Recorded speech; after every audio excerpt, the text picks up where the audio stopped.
What is going on YouTube? This is Deontay, and one of the things that I see so often in today's society are these misconceptions that turn people off from Christianity. One of which that's so popular nowadays is the idea that Christianity is the white man's religion.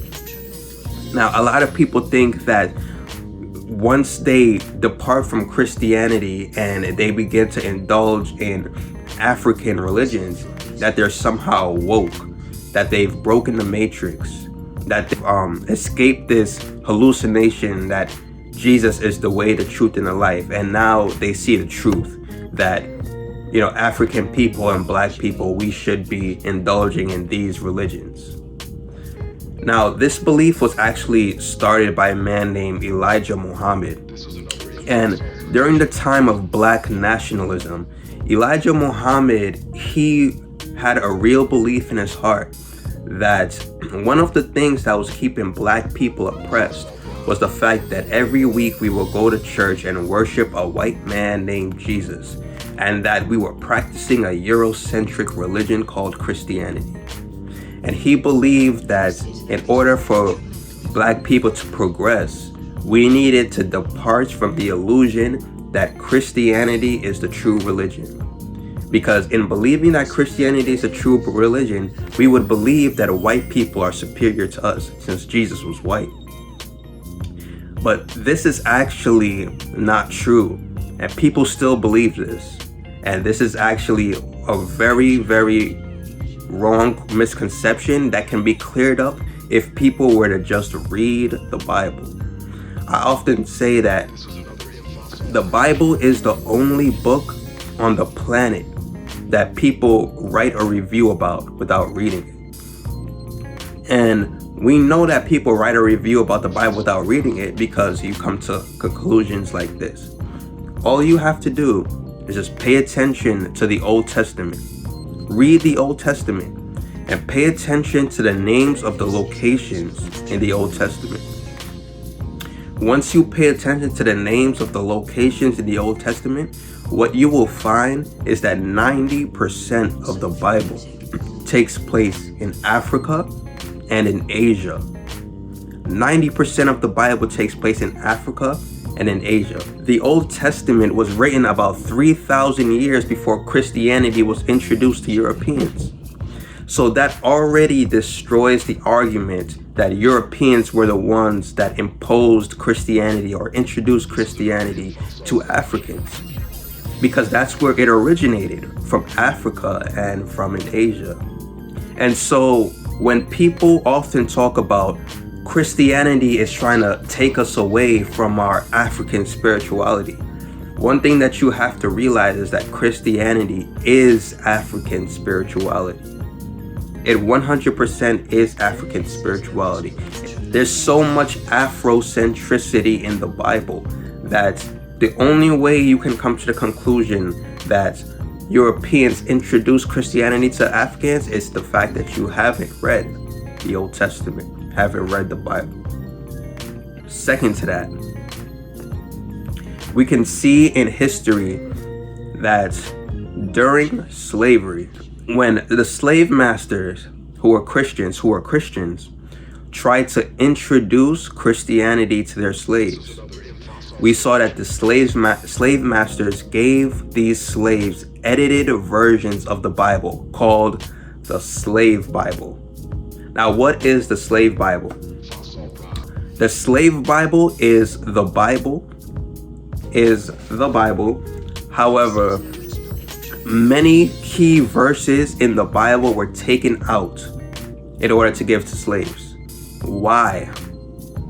Why would these slave owners take out verses in the Bible? What purpose does that serve? Well, if you pay attention to the verses in the Bible that they take out, all those verses in the Bible that they took out were verses in the Bible that showed clearly that man was equal. Every man was equal to the other.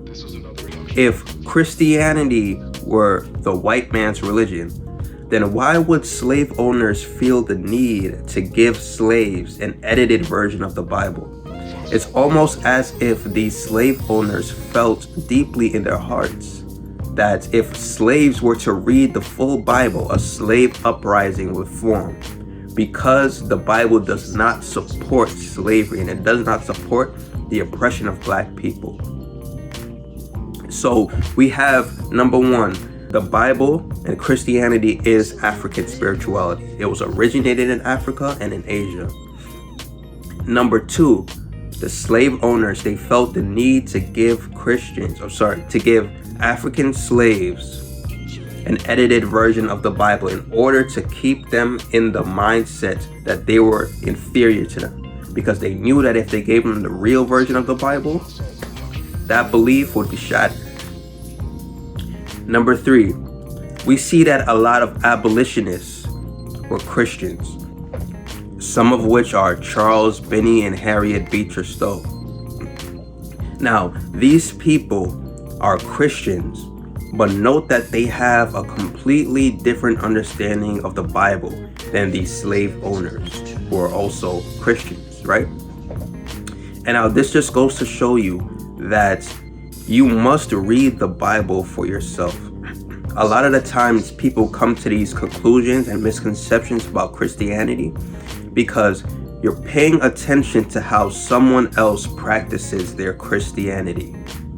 You're paying attention to how somebody else interprets the Bible, and you're saying that this is what Christianity is because this is how I see this person practicing it.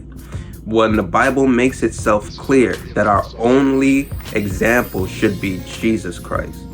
Jesus is the only one that ever lived life perfectly. So even if you look at me and you try to model the way your walk with Christ with how I'm walking with Christ, what you're doing is that you're looking at a fallible human being, a human being that makes many mistakes. Don't look at me, look at Christ and Christ alone as your only example, as your only motivator and role model. And so these abolitionists who were Christians, after reading the Bible for themselves, found the truth of the Bible. And this truth that they found was that God was appalled by what was happening to the slaves. And so they used Christianity, they used the Bible. Many of them used the Bible as their main motivation, for wanting to free the slaves. And so we can see clearly that, Christianity is not the white man's religion. A lot of the times people also talk about a white Jesus. Was Jesus white or was Jesus black?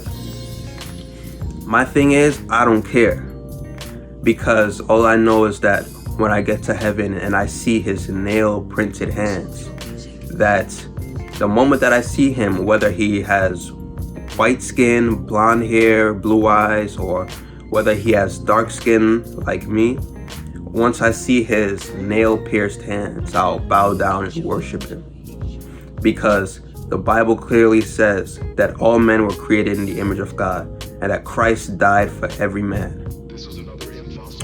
His ethnicity does not matter, because I know that I was created in the image of God. I know that Christianity originated in Africa and Asia. I know that the true doctrine of Christianity does not support slavery, that slavery was a false doctrine.